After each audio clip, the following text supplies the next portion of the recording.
സങ്കീർത്തനങ്ങളുടെ പുസ്തകം 106 അധ്യായം 28, 29, 30 വാക്യങ്ങൾ. അവർ പെയോറിലെ ബാലിൻ്റെ അനുയായികളായി നിർജീവ ദേവന്മാർക്ക് അർപ്പിച്ച ബലിവസ്തുക്കൾ ഭക്ഷിച്ചു. അവർ തങ്ങളുടെ പ്രവർത്തികൾ കൊണ്ട് കർത്താവിൻ്റെ കോപം ജ്വലിപ്പിച്ചു. അവരുടെ ഇടയിൽ ഒരു മഹാമാരി പടർന്നു പിടിച്ചു. അവർ പെയോറിലെ ബാലിൻ്റെ അനുയായികളായി നിർജീവ ദേവന്മാർക്കർപ്പിച്ച ബലിവസ്തുക്കൾ ഭക്ഷിച്ചു. അവർ തങ്ങളുടെ പ്രവർത്തികൾ കൊണ്ട് കർത്താവിൻ്റെ കോപം ജ്വലിപ്പിച്ചു. അവരുടെ ഇടയിൽ ഒരു മഹാമാരി പടർന്നു പിടിച്ചു.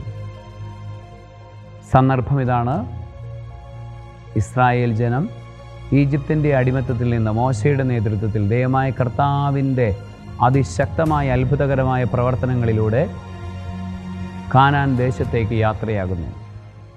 ചെങ്കടലിൽ പിളരുന്ന അനുഭവങ്ങൾ കണ്ടിട്ടും ദൈവത്തിൻ്റെ അതിശക്തമായ കരം അവരുടെ കൂടെ ഉണ്ടായിരുന്നിട്ടും കർത്താവ് അവർക്ക് വേണ്ടി യുദ്ധം ചെയ്തിട്ടും അവർ അവിടത്തെ ഉപേക്ഷിച്ചു പോകുന്നു. അവർ അന്യദേവന്മാരെ ആരാധിക്കാൻ, പ്രത്യേകിച്ച് കാളക്കുട്ടിയുടെ വിഗ്രഹമുണ്ടാക്കി അതിനെ ആരാധിക്കാൻ അവർ ഒരുമ്പെടുന്നു. അതുപോലെ തന്നെ അന്യദേവന്മാരായിട്ടുള്ള അരൂപികളുടെ പിന്നാലെ, അന്യജാതികളുടെ അരൂപികളുടെ പിന്നാലെ അവർ പോകുന്നു. അതാണ് പറയുന്നത്, പെയോറിലെ ബാലിൻ്റെ അനുയായികളായി. ദൈവത്തെ ഉപേക്ഷിച്ചു എന്ന് മാത്രമല്ല, വിഗ്രഹാരാധനയിലേക്ക് പോവുകയും ചെയ്തു. ജെറമ്യാ പറയുന്നത് പോലെ അവർ 2 പാപങ്ങൾ ചെയ്തു. എന്തൊക്കെയാണ്? ഒന്ന്, അവർ ജീവൻ്റെ ഉറവയായ എന്നെ ഉപേക്ഷിച്ചു പോയി എന്നത് മാത്രമല്ല, അവർ പൊട്ടക്കുളങ്ങൾ, വെള്ളം നൽകാത്ത പൊട്ടക്കുളങ്ങൾ കുഴിക്കുകയും ചെയ്തു. ഇതാണ് എൻ്റെ ജനം ചെയ്ത പാപമെന്ന് ജെറമ്യായിൽ പറയുന്നത്. അപ്പോൾ അതുതന്നെയാണ് ഇവിടെ നമ്മൾ വായിക്കുന്നത്. അവർ അങ്ങനെ പാപം ചെയ്ത് ദൈവത്തെ ഉപേക്ഷിച്ച് അന്യദേവന്മാരുടെ പിന്നാലെ പോകുന്നു. ഇനി അവർ മറ്റൊന്നുകൂടെ ചെയ്യുന്നു. അവർ വിഗ്രഹാർപ്പിതമായ ഭക്ഷണം കഴിച്ച് തങ്ങളുടെ ശരീരങ്ങളെ അവർ അശുദ്ധമാക്കുന്നു, അപമാനിതമാക്കുന്നു. അത് അഡൾട്ടറിക്ക് തുല്യമാണ്. അങ്ങനെ അശുദ്ധമായ ഭക്ഷണം കഴിക്കുന്നത്. ഒരാൾ അഡൾട്ടറിയിലേക്ക് പോകുമ്പോൾ, വ്യഭിചാരത്തിലേക്ക് പോകുമ്പോൾ അയാൾ ചെയ്യുന്നത് തൻ്റെ ശരീരത്തെ അശുദ്ധമാക്കുക എന്നുള്ളതാണ്.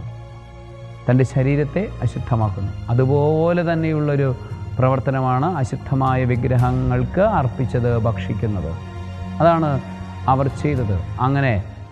അങ്ങനെ അവർ പലതരത്തിൽ ദൈവമായ കർത്താവിനെ ഉപേക്ഷിക്കുന്ന രീതിയിൽ പലതരത്തിൽ മുന്നോട്ട് പോയി കഴിഞ്ഞപ്പോൾ ദൈവമായ കർത്താവ് അവർക്കെതിരെ ഒരു മഹാമാരി അയക്കുന്നു. ദൈവം മഹാമാരി അയക്കുന്നത് അവർ പൂർണ്ണമായ നാശത്തിലേക്ക് പോകാതിരിക്കാൻ. ഈ സ്പിരിറ്റുകൾ, ഇവർ സ്വീകരിച്ച സ്പിരിറ്റുകൾ തന്നെ അവരെ നശിപ്പിക്കുമായിരുന്നു. ദൈവമായ കർത്താവ് അവർക്ക് മഹാമാരിയിലൂടെ ഒരു അടയാളം കൊടുക്കുക. ആ അടയാളം കണ്ടിട്ട് അവർ തിരികെ വരണം. മഹാമാരി എന്നേക്കുമായിട്ടുള്ള ഒരു നാശമായിരുന്നില്ല. അത് ഒരു നാശം വിതയ്ക്കാൻ വേണ്ടിയിട്ടായിരുന്നില്ല, മറിച്ച് അവർക്കൊരു അടയാളം കൊടുക്കാൻ വേണ്ടിയിട്ടാണ് ദൈവം അവിടെ മഹാമാരി വരുത്തുന്നത്. ആ മഹാമാരി വരുന്നു. അവർ ആ വിഗ്രഹാർപ്പിത ഭക്ഷണം കഴിച്ചത് വഴിയായി കടന്നു വന്നിരിക്കുന്ന സകല സ്പിരിറ്റുകളാലും നശിക്കേണ്ടിയിരുന്നവർ ആ മഹാമാരിയിലൂടെ അവർ വലിയ കഷ്ടതയിലേക്ക് പോകുന്നു. എന്നാൽ ദൈവം തന്നെ പ്രത്യേകമായി ഫിനേഹാസ് എന്ന് പറയുന്ന വ്യക്തിയുടെ ഇടപെടലിലൂടെ ദൈവം തന്നെ ആ മഹാമാരിയിൽ നിന്ന് അവരെ മോചിപ്പിക്കുകയും ചെയ്യുന്നു. ദൈവം തന്നെ ഒരു മഹാമാരി അയക്കുന്നു. ഫിനേഹാസ് എന്ന് പറയുന്ന ഒരു വ്യക്തി ദൈവത്തിൻ്റെ മഹത്വത്തിന് ഉതകും വിധം ചില പ്രവർത്തികൾ ചെയ്യുന്നതിലൂടെ, അദ്ദേഹം ചെയ്ത പ്രവൃത്തി എന്ന് പറയും, ഫിനേഹാസ് എന്ന് പറയുന്ന ആൾ ശരിക്കും അഹറോൻ എന്ന പ്രധാന പുരോഹിതൻ്റെ, മോശയുടെ സഹോദരൻ്റെ കൊച്ചുമകനാണ്.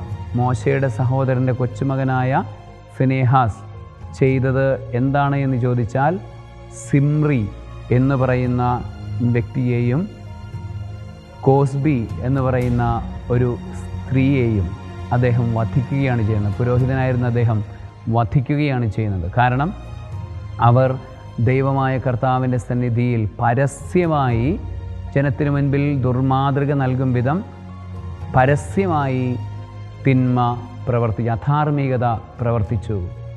അപ്പോൾ അതിന് ജനത്തിനൊരു പാഠമാകും വിധം, ദൈവത്തിന് മഹത്വമാകും വിധം, ദൈവമായ കർത്താവിൻ്റെ നാമം മഹത്വപ്പെടും വിധം, അല്ലെങ്കിൽ ദൈവത്തിൻ്റെ നിയമം മഹത്വപ്പെടും വിധം ദൈവത്തിൻ്റെ നിയമത്തെ ഉയർത്തിപ്പിടിച്ചുകൊണ്ട് അവരെ വകവരുത്തുകയാണ്. അങ്ങനെ വകവരുത്തി ദൈവത്തിൻ്റെ തിരുഹിതത്തിന് മഹത്വം കൊടുക്കുന്നതിലൂടെ അവർ വീണ്ടും ആ മഹാമാരിയിൽ നിന്ന് രക്ഷപ്പെട്ട് ജീവനിലേക്ക് തിരികെ വരുന്നതായി നമ്മൾ കാണുന്നു. പ്രിയപ്പെട്ട സഹോദരങ്ങൾ, ഈ ഒരു വചനം വായിക്കുമ്പോൾ നമ്മളുടെ ഈ കാലഘട്ടത്തിൽ നമ്മൾ സൂചിപ്പിച്ചതുപോലെ പല വിധത്തിലുള്ള തിന്മകൾ, വിഗ്രഹാർപ്പിത ഭക്ഷണം ഉൾപ്പെടെയുള്ള തിന്മകൾ നിറഞ്ഞ ഒരു കാലഘട്ടമാണിത്. അത്തരത്തിലുള്ള ഒരു കാലഘട്ടത്തിലൂടെ നമ്മൾ കടന്നു പോകുമ്പോഴും ദൈവത്തിൻ്റെ കരുതലും കാരുണ്യവും അവിടുത്തെ മഹനീയമായ പദ്ധതികളും നമ്മുടെ ജീവിതത്തിൽ കരുണയായി, കരുതലായി, നമ്മളുടെ പ്രശ്നങ്ങൾക്കുള്ള സൊല്യൂഷനായി അവിടുന്ന് കരുണയും കരുതലും അയക്കുന്നു. അവിടുത്തെ പദ്ധതികൾ നമ്മളുടെ ചേർന്ന് നിൽക്കുന്നു എന്ന് നമുക്ക് മനസ്സിലാക്കാം. സർവശക്തനായ ദൈവം, പിതാവും പുത്രനും പരിശുദ്ധാത്മാവും നിങ്ങളെല്ലാവരെയും അനുഗ്രഹിക്കുകയും വിഗ്രഹാർപ്പിത ഭക്ഷണങ്ങളിൽ നിന്ന് ഒഴിവാക്കി വിശുദ്ധിയുടെ ഭക്ഷണം കഴിക്കുന്നതിലൂടെ വിശുദ്ധരായി തീരുവാൻ അനുഗ്രഹിക്കുകയും ചെയ്യുമാറാകട്ടെ. ആമേൻ.